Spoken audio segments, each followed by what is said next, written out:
में ईश्वर की शक्ति पर विश्वास करने वालों की संख्या करोड़ों में है। वहीं कुछ लोग ऐसे भी हैं जो ईश्वर के अस्तित्व को नकारते हैं। साइंस पर यकीन करने वाले वैज्ञानिकों ने भी आज तक ईश्वर के अस्तित्व से इनकार नहीं किया है, बल्कि उनका मानना है कि हर चीज के निर्माण के पीछे कोई ना कोई जिम्मेदार होता है।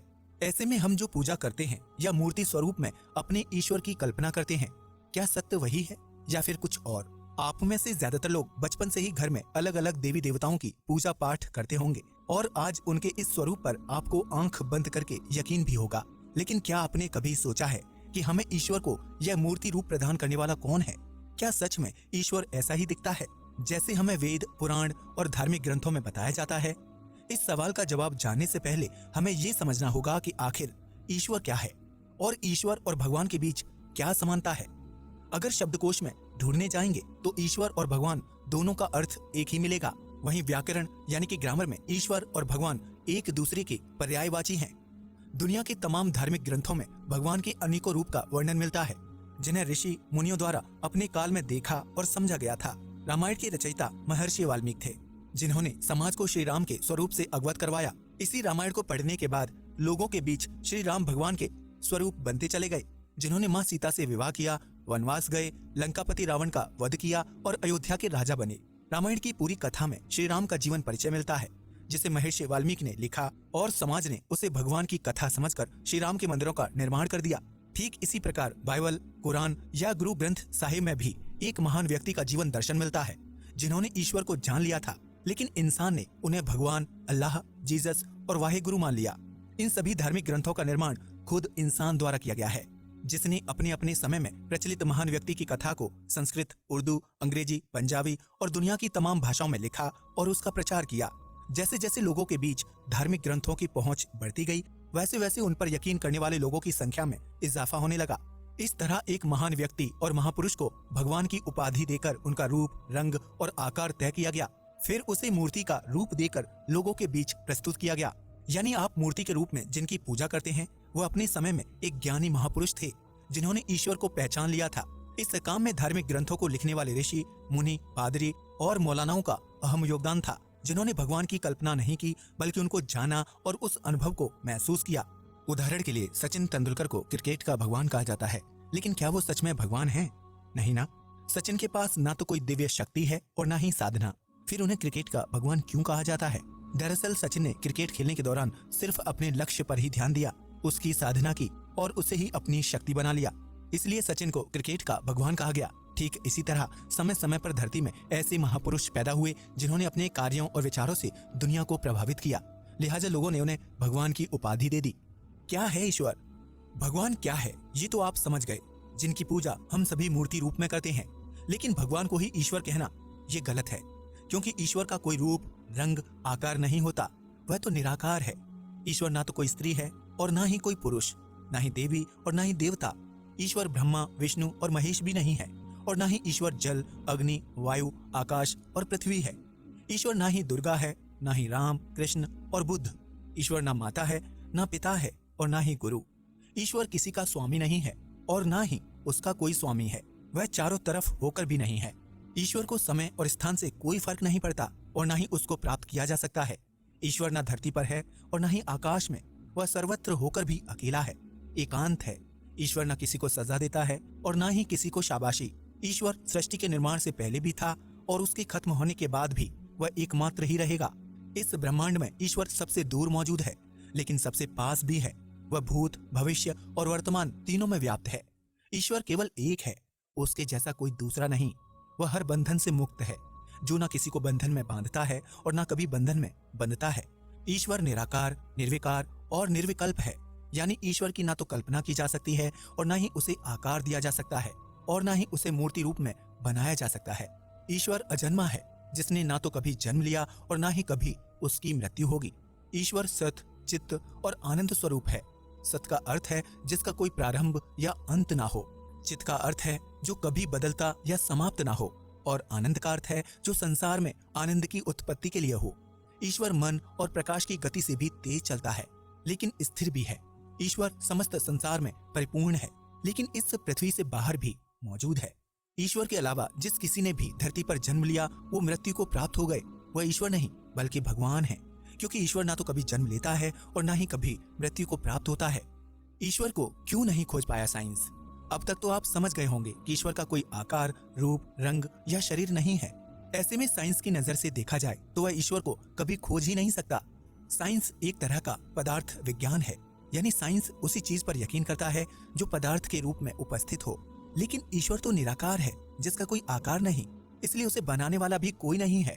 वह बिगिनिंग लेस है, जबकि साइंस की नजर में हर चीज के निर्माण के पीछे कोई क्रिया होती है, यानी कर्ता के बिना क्रिया असंभव है। यही वजह है कि पदार्थ विज्ञान आज तक ईश्वर के अस्तित्व पर कोई तर्क नहीं दे पाया, क्योंकि ईश्वर ना तो करता है और ना ही क्रिया, वह तो बस समस्त ब्रह्मांड में समाया हुआ है। पदार्थ विज्ञान के अनुसार जब कण आपस में मिलते हैं तो उससे किसी चीज का निर्माण होता है।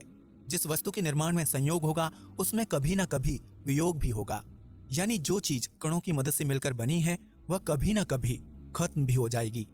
मानव शरीर, चट्टान, पेड़ पौधे, बिल्डिंग और इलेक्ट्रॉनिक आइटम्स सब कण यानी एटम्स से मिलकर बने हैं और एक दिन नष्ट हो जाएंगे। इसी वजह से साइंस इन चीजों के निर्माण के कारण और अस्तित्व को लेकर तर्क देता है। लेकिन ईश्वर कोई कण रूपी वस्तु नहीं है जिस पर साइंस रिसर्च करे और उसे अपना तर्क दे सके। साइंस की माने तो ऊर्जा और पदार्थ कभी बनते नहीं हैं, बल्कि एक अवस्था से दूसरी अवस्था में तब्दील होते रहते हैं, यानी कि ऊर्जा को कभी खत्म नहीं किया जा सकता और ना ही वो कभी खत्म होती है। ऐसे में सवाल खड़ा होता है कि ऊर्जा और पदार्थ को किसने बनाया, क्योंकि उनके निर्माण के पीछे का मूल कारण साइंस आज भी तलाश नहीं कर पाया है। ठीक इसी प्रकार साइंस के पास ईश्वर को किसने बनाया, इस सवाल का भी कोई जवाब नहीं है। ऊर्जा और पदार्थ की तरह ही ईश्वर अनादि है, जो जन्म और मृत्यु के बंधन से मुक्त है। जो दिखाई नहीं देता उस पर यकीन क्यों करें? दुनिया भर में कई लोग ऐसे भी हैं जो ईश्वर की मौजूदगी पर यकीन नहीं करते, क्योंकि उनका मानना है कि ईश्वर दिखाई नहीं देता, फिर उस पर यकीन कैसे किया जाए। इस तरह का विचार रखने वालों को आम बोलचाल की भाषा में नास्तिक यानी एथिस्ट कहा जाता है, जो उसी चीज पर यकीन करता है जिसे वो देखता है।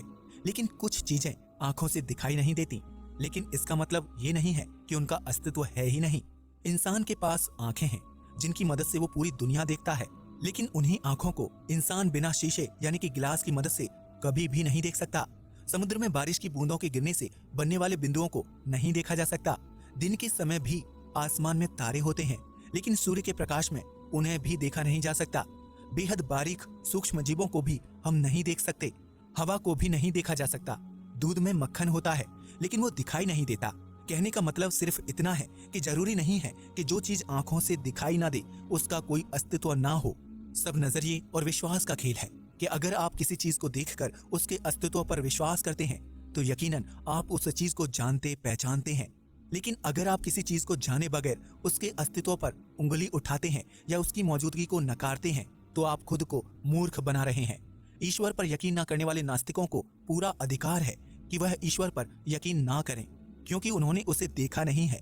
लेकिन उन्हें ये अधिकार नहीं है कि वह ईश्वर के अस्तित्व को नकार दें या ये कहें कि ईश्वर अंधविश्वास है। अगर आप नास्तिक हैं और ईश्वर के बारे में कुछ नहीं जानते तो सरल शब्दों में कहें कि मैं नहीं जानता, बजाय इसके कि आप रोजाना ईश्वर के अस्तित्व को लेकर तर्क वितर्क करते रहें। क्या करता है ईश्वर? ईश्वर ना किसी का संदेश वाहक है और ना ही उसका कोई संदेश वाहक है, इसलिए उसको समझने के लिए इंसान को अंतर आत्मा से चिंतन करने की जरूरत होगी। लेकिन देवी देवताओं और तमाम धर्म के भगवानों के संदेश वाहक हुआ करते थे। धार्मिक ग्रंथ लिखने वाले ऋषि, मुनि, पादरी और मौलवी ने भगवान के उन्हीं संदेश वाहकों के वचन सुने और उनकी स्तुति तैयार की, जिन्हें वेद, बाइबल और कुरान शरीफ कहा जाता है। इन धार्मिक ग्रंथों में आपको भगवान के वचन, आदेश, संदेश और आज्ञा मिलेगी, जबकि ईश्वर किसी को भी वचन, आदेश या आज्ञा नहीं देता। ईश्वर कभी किसी को भयभीत नहीं करता और ना ही किसी से प्रेम करता है। वह ना ही किसी का वध करता है और ना किसी को वरदान देता है। ईश्वर ना तो आज्ञा देता है और ना ही उपदेश। वह ना तो पुरस्कार देता है और ना ही सजा। वह किसी को नरक या स्वर्ग भी नहीं भेजता, क्योंकि ईश्वर न्याय या अन्याय करने वाला नहीं है। वह हर जगह मौजूद होकर भी अदृश्य है, अकल्प है।